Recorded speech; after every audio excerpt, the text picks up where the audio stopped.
Muito bem, meus irmãos e minhas irmãs, eu quero convidar vocês a abrirem as suas Bíblias no Evangelho de João, capítulo 8. Eu normalmente faço a mensagem, preparo a mensagem, a maior parte dela, na quinta-feira à tarde, mas às vezes fica alguma coisinha ainda para sexta, mas geralmente é na quinta-feira. Nessa semana foi diferente. Preparei toda a mensagem na quinta-feira, estudei um pouquinho na sexta, e aí no domingo eu revejo tudo para que fique bem vivo assim no meu coração, para que eu possa pregar no domingo à noite. Então foi assim que eu fiz, como eu faço todas as semanas. Mas hoje à tarde, quando eu fui imprimir o meu sermão e fui refletir sobre aquilo, não era aquilo mais que estava no meu coração. Deus tinha colocado outra coisa no meu coração. Eu resisti. Disse, Deus, mas já está tudo impresso, já está tudo resolvido, o que eu falo? Né? Então, e Deus colocou uma outra palavra no meu coração e eu quero compartilhar com vocês. Quase que em tom devocional, muito mais em tom devocional, pastoral, do que um tom de mensagem teológica, né? Como geralmente vocês ouvem aqui todos os domingos. João capítulo 8. Vou fazer essa leitura a partir... na verdade, eu vou fazer a exposição do versículo 1. A minha ideia está do versículo 1 ao versículo 8, ao versículo 11. Mas eu vou ler só o 11 agora, tá bom? A ideia toda está de 1 a 11, mas eu vou ler só o 11. A parte final do 11 diz assim: Declarou Jesus: Eu também não a condeno. Agora vá e abandone a sua vida de pecado. Declarou Jesus: Eu também não a condeno. Agora vá e abandone a sua vida de pecado. Que Deus tenha misericórdia de nós, Ele venha falar conosco através desta palavra, através desse texto da Escritura. Eu sou de uma família de 3 irmãos, eu sou mais velho, meu irmão do meio e a minha irmã. E eu e o meu irmão temos 3 anos de diferença. E quando a gente era criança, a gente brigava muito. E ele era danado, porque meu pai mandava a gente fazer alguma tarefa, e normalmente ele não fazia a parte dele da tarefa, e eu brigava com ele por ele não fazer a parte dele da tarefa, porque eu pensava que na hora que meu pai chegasse, meu pai ia dar uma surra tanto em mim quanto nele, mas eu ia apanhar de gaiato, porque eu estava fazendo a minha parte e ele não estava fazendo a dele, e meu pai não ia querer saber de discussão quando chegasse. Então normalmente a gente discutia assim, e ele não conseguia me vencer nos argumentos. E ele então deixava de fazer a tarefa e ficava de longe. Mas lá de longe ele pegava às vezes assim, mamona, não sei se você sabe o que é mamona, mas né? Pegava mamona e ficava jogando em mim assim. Eu falava, para. Outra hora ele pegava um torrão assim, né? Não era o meu torrão querido, né? Como você sabe, mas pegava lá aquele torrãozinho e ficava... Eu me lembro que teve um dia que ele estava assim a distância de uns 20 metros... E estava de lá jogando assim um torrão em mim, assim, dessa maneira. Mas eu fiquei tão irritado naquele dia, porque eu já tinha apanhado muitas vezes por causa daquilo. Porque ele já estava acostumado a apanhar, mas eu nem tanto. Então eu apanhei muitas vezes, eu não queria apanhar de novo. E eu fiquei tão irritado, que eu olhei para o chão e tinha uma pedra assim, uma pedra redondinha assim, no capricho. Mas eu mirei bem assim, com unção de Davi, entendeu? Mas bem aquela pedrada, no que ele fez assim para se proteger, ela pegou aqui nesse osso, né, que se não me engano se chama ilíaco, no que pegou nesse osso assim, cresceu um calombo desse tamanho. Resultado, apanhei de novo, e dessa vez apanhei sozinha. Mas hoje, quando eu estava refletindo sobre esse texto que Deus trouxe ao meu coração, e o que eu ia compartilhar com vocês, eu me lembrei disso, que quando a gente não tem argumentos, a nossa tendência é jogar pedras nos outros, jogar pedras nos outros. Se não, literalmente, nós jogamos palavras, ainda que essas palavras não sejam só palavras, mas palavras que pesam e doem tanto quanto pedras. Esse texto que eu li é um texto muito interessante, porque Jesus foi ensinar no templo, de repente o povo todo se juntou ao redor dele, e aí os mestres da lei e os fariseus que estavam sempre ao redor de Jesus, não para aprender, mas para encontrar um jeito de colocar uma armadilha para Jesus. Esses mestres da lei e fariseus são iguais àquelas pessoas que Paulo fala em Timóteo capítulo 6, que aprendem sempre sem nunca chegar ao conhecimento da verdade. E essas pessoas religiosas, a gente não pode se esquecer disso, que as pessoas que mataram Jesus foram os religiosos. Foram os religiosos que mataram Jesus, não foram os pecadores que mataram Jesus, foram os religiosos que mataram Jesus. Então essas pessoas, como queriam uma ocasião para matar Jesus, trazem uma mulher que foi flagrada em adultério. E eu fico me perguntando, como é que conseguiram flagrar essa mulher em adultério? Porque geralmente quem está praticando um tipo de coisa dessa natureza não costuma fazer isso à vista dos outros. Mas de alguma maneira, ou porque combinaram com alguém, ou porque ficaram vigiando a vida dessas pessoas, eles conseguiram, presta atenção, flagrar a pessoa no ato de adultério. E pegam essa pessoa, interessante que pegam só a mulher, não pegam o homem e a mulher, pegam essa mulher, levam até Jesus, e é dito no nosso texto que eles fizeram-na ficar em pé diante de todos. Então entenda Jesus aqui, eles colocam a mulher no meio, fazem um círculo ao redor dela, e dirigem-se a Jesus nesses termos: mestre, nós flagramos essa mulher em adultério. E a lei a qual nós servimos diz que nós temos que apedrejar gente que pratica esse tipo de coisa. E você, o que tem a dizer?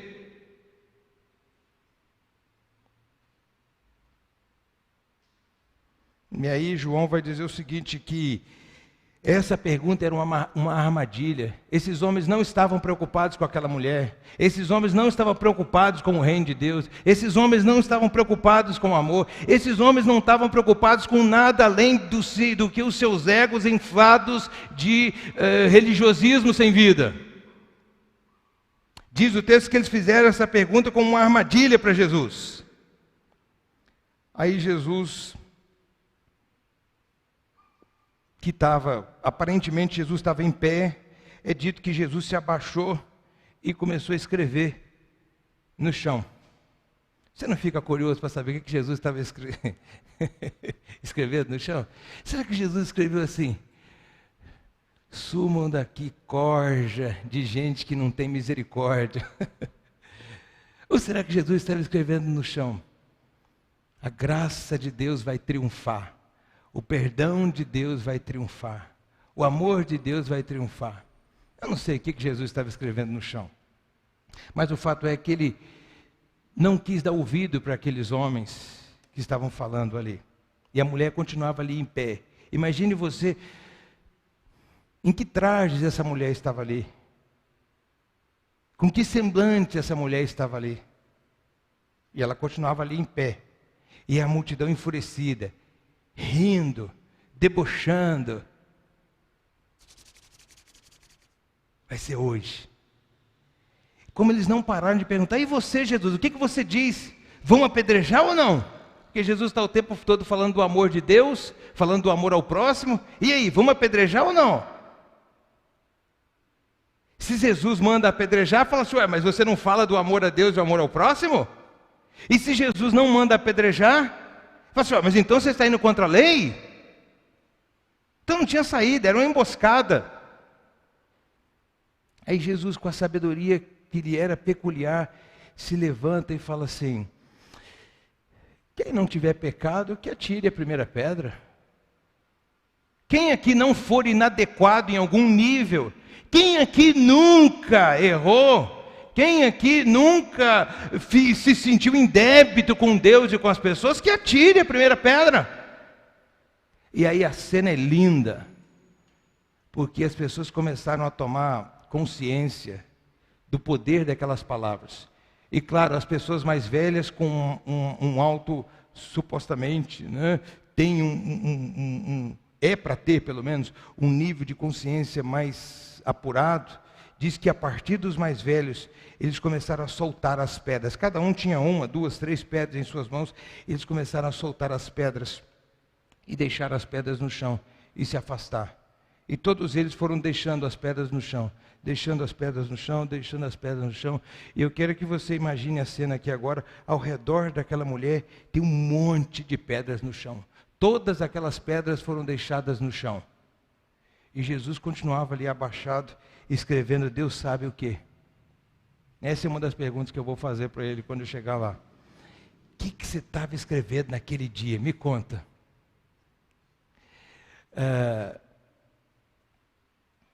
E aí Jesus para de escrever e olha para ela e diz assim, eu penso até num tom um pouco irônico assim, mulher, onde é que estão os teus acusadores? Aí, ninguém te condenou? Ele diz assim, não, Senhor. Não, Senhor. Ele diz, os religiosos chamaram Jesus apenas de mestre. Ela diz assim, não, Senhor.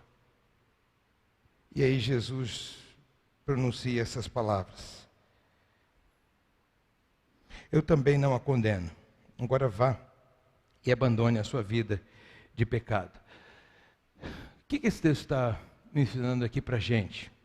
Eu queria pegar essa ideia, essa frase, essa cena que eu imagino de todas aquelas pedras no chão, e queria que você ficasse com essa frase na cabeça. Deixe as pedras no chão. As pedras não foram feitas para flutuar. As pedras foram feitas para ficar no chão. Deixe as pedras no chão. Há momentos em que nós podemos ser tão pressionados, não por causa de uma briga de infância com um irmão, mas por causa de discussões de adultos, dificuldades que nós temos às vezes nas nossas relações, nós podemos nos sentir tão pressionados, de não conseguirmos chamar a razão a pessoa com quem nós estamos discutindo. Não porque não conseguimos argumentar, mas às vezes não conseguimos chamar a razão as pessoas com quem nós estamos dialogando. Então nós temos a tentação de pegar as pedras e dizer, talvez a pedra te ensine uma lição. Nós temos a tentação de nos sentirmos no direito de atirarmos uma pedra, porque assim podemos corrigir aquela situação. E se não podemos corrigir aquela situação, pelo menos podemos trazer paz ao nosso coração. Não resolveu o problema, mas pelo menos eu estou em paz depois que eu dei algumas pedradas. Então eu queria te dizer 3 coisas brevemente nessa noite. Deixe as pedras no chão, porque as pedras não podem transformar vidas. As pedras não podem transformar vidas. As pedras são insensíveis por natureza. As pedras são frias. As pedras ferem quando elas tocam com agressividade as pessoas. As pedras não são capazes de despertar sensibilidade no coração de ninguém. Então não adianta você jogar pedra numa pessoa achando que aquela pessoa vai ser sensibilizada depois de uma pedrada. Muito pelo contrário. O dia que eu apedrejei lá o meu irmão, quando ele viu aquilo, aconteceu um desastre, porque ele começou a chorar, cresceu um calombo enorme, aquilo ficou roxo, e agora ele tinha todos os argumentos possíveis para fazer tudo que eu não queria que ele fizesse.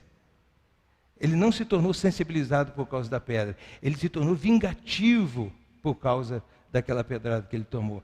Então, quando eu olho para a história, eu vejo homens como, por exemplo, o reverendo Martin Luther King Jr., pastor batista norte-americano, que na década de 50 e 60 lutou contra a segregação racial nos Estados Unidos. Ele optou pela não violência. Pela não violência. Eu quero vencer, eu quero lutar contra aquilo que precisa lutar, mas eu quero lutar sem jogar pedra nas pessoas. No caso dele, acabou morrendo por causa disso. mas morreu sem atirar pedras nas pessoas. Ele aprendeu isso com um homem não cristão, Mahatma Gandhi, que na Índia, um homem hindu, que também optou por essa mesma coisa, lutar pela independência do seu país, mas sem jogar pedras nas pessoas, sem violência. Por quê? Porque as pedras não podem transformar vidas. As pessoas que impactam vidas não são pessoas que atiram pedras.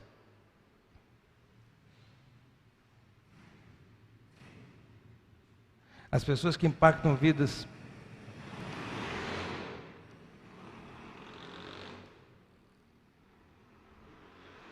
são aquelas que não abrem mão de seguir a rota do amor a Deus e ao amor ao próximo. Essas são as pessoas que impactam vidas no longo prazo. Segunda coisa que eu vejo aqui importante nesse texto é que nenhum ser humano é irrecuperável. Deixe as pedras no chão, porque elas não podem transformar vidas. Mas, em segundo lugar, porque também nenhum ser humano é irrecuperável. Aquele em quem você tem a tentação, às vezes, de atirar uma pedra, não é uma pessoa irrecuperável.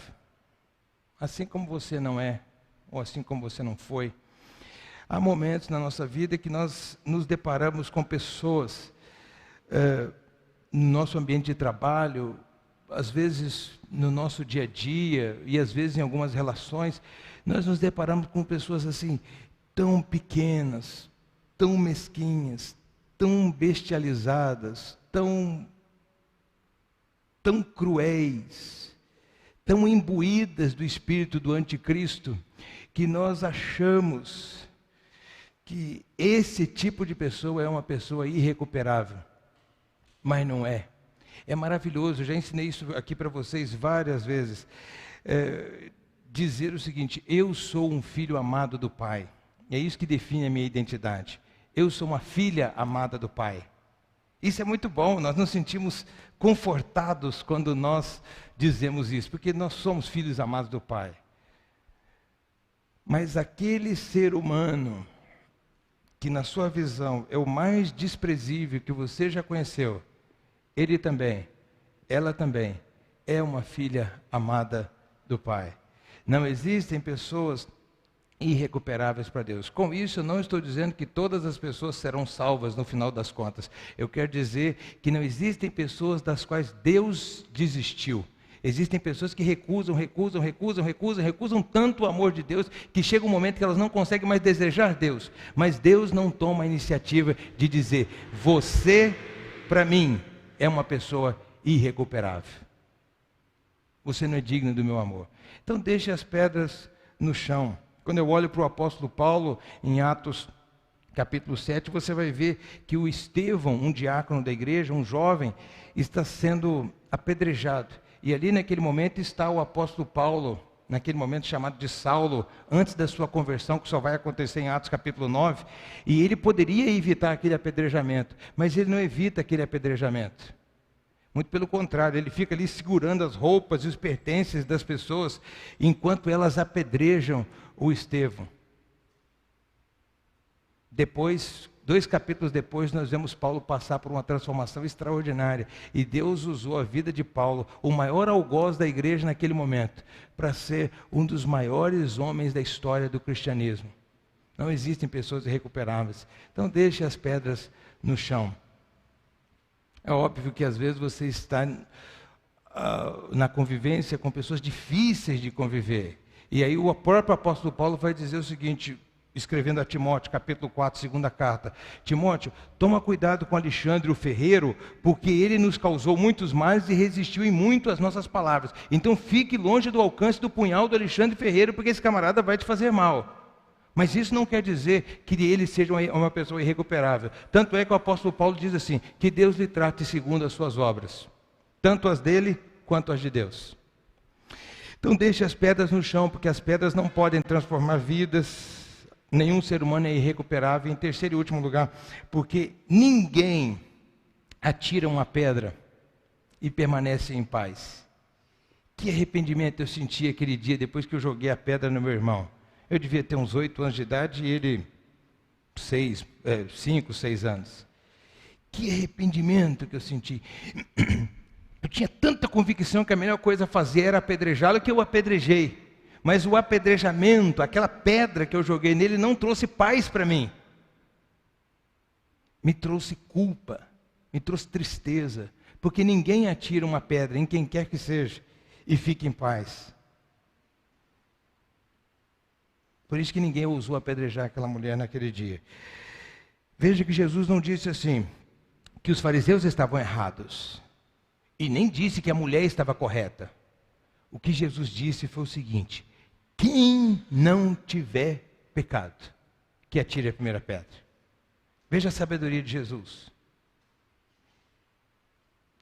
Quem não for inadequado, quem não for imperfeito, quem nunca errou, que atire a primeira pedra.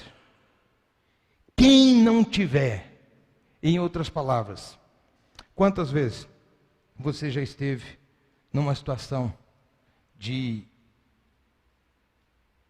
em que você estava se sentindo inadequado? Ou que você estava sendo acusado de inadequado?